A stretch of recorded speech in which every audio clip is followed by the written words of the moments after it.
usually the smiling face of the home loan industry, but today Aussie John let fly. He's sick of government grandstanding and empty promises on bank reforms. John Simon sat down with David Richardson to explain why he's had enough. You know, it's all bark, very little bite. Aussie John Simon unleashed, firing broadsides at every level of government over their failure to improve our banking sector.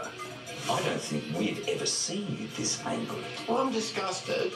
Organisations like Aussie and other non-banks have received not one initiative to help that sector, and that was the sector that forced down interest rates and brought competition and made banks treat people better, and yet we've been totally left out in the cold. The man who spearheaded competition in banking in 1992 with Aussie Home Loans today lashed out at Treasurer Wayne Swan's so-called banking reforms. And you're not going to believe how Aussie John has been ignored in the whole reform process.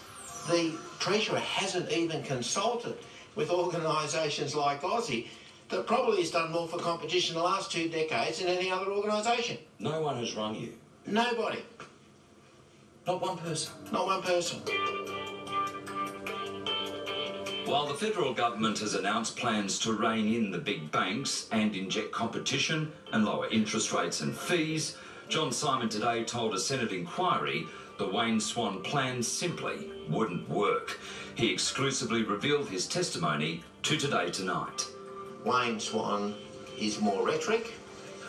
He's got a few good ideas and a few niceties, but there's not one significant initiative that will be in place that will make any difference by bringing on competition. And the federal government refuses to do anything about the problems in its own backyard, like state government stamp duties and taxes crippling borrowers.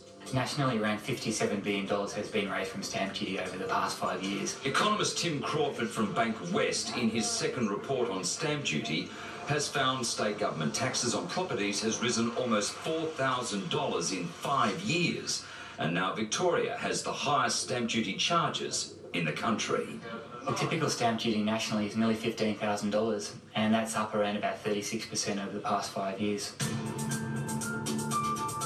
But it's a cash cow for governments. Take a look at how much they make. In the past 5 years, New South Wales has reaped $17 billion on stamp duty. Victoria, $14 billion. Queensland, the cheapest, still raised $11 billion. Canberra made $1 billion. South Australia, $3.5 billion. WA, a whopping $8 billion. While Tasmania made $750 million, and the Northern Territory just over $500 million. Yet no government is giving anything back. It's a rip-off. Of course it's a rip-off. I actually calculated I spent nearly $140,000 in stamp duty just over the last few years, and that was mind-blowing. Troy Harris knows all about the stamp duty rip-off. The property investor has paid the state tax on 12 properties and seen nothing for his money.